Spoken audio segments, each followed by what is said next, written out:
Hi hello నమస్తే welcome to 100 TV. నేను మీ anchor Naveen. ఈరోజు మన స్టూడియోలో బహుముఖ ప్రజ్ఞాశాలి సాయి కర్ణం గారు మనతో స్టూడియోలో ఉన్నారు. అమ్మా నమస్తే. అమ్మా నమస్తే, వెల్కమ్ టు 100 టీవీ. మా ప్రెజెంట్ జరుగుతున్న దేవర విషయంలో రీసెంట్ గా ఒక విలక్షణ నటుడని చెప్పుకోవచ్చు, సుమన్ గారు రెస్పాండ్ అవడం జరిగింది. సో దాన్ని మనం ఎలా చూడాలి? ఇప్పుడు మీరు జూనియర్ ఎన్టీఆర్ గారిని గుర్తు చేస్తే నాకు ఈ నెల 27వ తారీఖు జూలు విదిలించుకొని ప్రేక్షక లోకం ముందుకి వస్తున్నటువంటి దేవర ఎగ్జాక్ట్లీ అమ్మా, ఆ దృశ్యం కనబడుతోంది నాకు.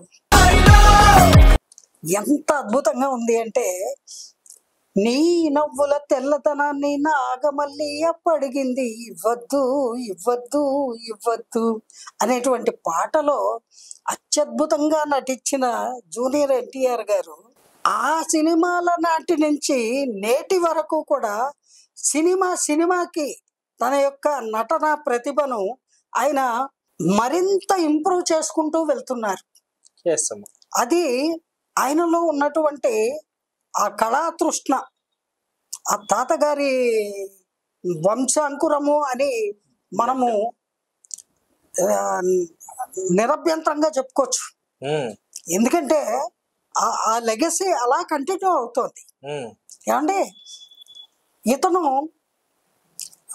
ప్రతి సినిమాకి నెక్స్ట్ సినిమాకి మరింత ప్రేక్షకుల్ని అలరిస్తూ తన నటనతోటి, తన ఫైట్స్, తన డైలాగ్స్, తన ఎక్స్ప్రెషన్స్, ఓవరాల్గా మహానటుడి వారసుడు అనేటువంటిది అతను చెప్పకనే అతని ఆన్ ది స్క్రీన్ అతన్ని తెర మీద చూస్తే అందరికీ అర్థమయ్యేటువంటి విషయం. అలాగే నందమూరి కీర్తిశేషులు ఎన్టీ రామారావు గారిని అభిమానించినటువంటి మనుషులు బహు అరుదుగా ఉంటారు. అలాగే సినిమా పరిశ్రమలో కూడా వారిని ఆదర్శంగా తీసుకొని వారి యొక్క టాలెంట్ని ఒక డిక్షనరీ లాగా మైండ్లో పెట్టుకొని వాళ్ళ నట జీవితాన్ని తీర్చిదిద్దుకున్నటువంటి నటులు కూడా చాలా మంది ఉన్నారు. అవునమ్మా. అలాగే సుమన్ గారు హీరోగా ఎంత హుందాగా ఉండాలి, భగవంతుడిచ్చిన ఆకారము అంత అందగాడు ఆయన సుమన్ గారు. అలాగే కరాటేలో ఆయన ఉన్నతమైన ఇది సాధించారు, ప్రతిభ కలిగినటువంటి వ్యక్తి. ఆయన హీరోగా అనేక చిత్రాల్లో చాలా అద్భుతమైన నటనని ప్రదర్శించారు. కానీ ఈ రోజుకి కూడా గుర్తుండే అన్నమయ్య లాంటి సినిమాలో సాక్షాత్ వెంకటేశ్వర స్వామి అంటే. అవును. అటువంటి సుమన్ గారు ఈ దేవర చిత్రం కోసము మాట్లాడడం అనేటువంటిది జూనియర్ ఎన్టీఆర్ గారి లాగా యంగ్ హీరోస్కి అదొక బ్లెస్సింగ్. ఏమండి, వారి ప్రశంసలు పొందడం ఒక ఆశీస్సులు పొందినట్టే. అంతే కదా.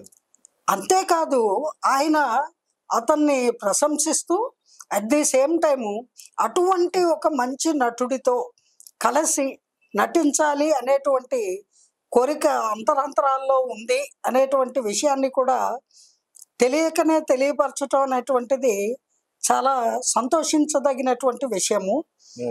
ఇలాంటి మంచి నటులందరూ కలిసి ఒక అద్భుతమైన పౌరాణిక చిత్రాన్ని గనక నిర్మిస్తే, అందులో వీళ్ళందరూ నటిస్తే ఆ సినిమా కూడా ప్రజాదరణ ఎన్టీ రామారావు గారి సినిమాలు ఎలా పొందాయో అంతకు 100 రెట్లు ఎక్కువ పొందుతాయి అని నా అభిప్రాయము.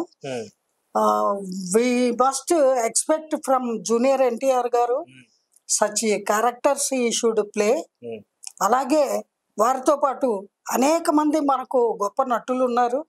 వాళ్ళందరూ కూడా పౌరాణిక చిత్రం అంటే అనేక మంది నటీనటులు కావాల్సి ఉంటుంది. వాళ్ళందరూ కూడా పాత్రోచితమైనటువంటి పాత్రలు ధరించి అటువంటి చిత్రాలు, దైవీపరమైన చిత్రాలు రావాలి అని కోరుకుందాము. అట్ ది సేమ్ టైం ఈ రాబోయే దేవర ఘన విజయం సాధిస్తుంది. 27వ తారీఖు. అవును, ఆయన అభిమానులందరూ కూడా ఎదురు చూస్తున్నారు. అలాగే ఆ ఘన విజయము నెక్స్ట్ రాబోయే సినిమాకి పునాదిగా ఉంటుంది. అవును. నెక్స్ట్ రాబోయే పిక్చరు ఈ దేవర కంటే కూడా మరింత గొప్పగా ఉండాలి అని అందరూ ఆశిస్తూ ఉంటారు. అంచేత అటువంటి చిత్రంలో సుమన్ గారు కూడా నటించాలి అనేటువంటి కోరిక వారికే కాదు, చక్కటి చిత్రాలని ఆదరించే ప్రేక్షకుల అందరికీ కూడా మనసులో ఉంటుంది. ఏమండి, ఈ సందర్భంగా ఇంకో విషయం ఏమిటంటే, జూనియర్ ఎన్టీఆర్ గారు ఆయన ప్రతి సినిమాలో తన పాత్రని చాలా ఛాలెంజింగ్గా తీసుకొని ప్రేక్షక లోకాన్ని ఆకట్టుకునేలాగా, న్యాచురల్గా ఉండేలాగా, సహజత్వం ఉట్టిపడేలాగా ఆ పాత్రలో ఇమిడిపోయి నటించటం అనేటువంటిది అది కొందరికే సాధ్యం. అందరూ అనుకుంటారు, ప్రయత్నిస్తారు, కానీ ఆ ప్రయత్నము 100% ఫలించడం కొందరికే రాసిపెట్టి ఉంటుంది.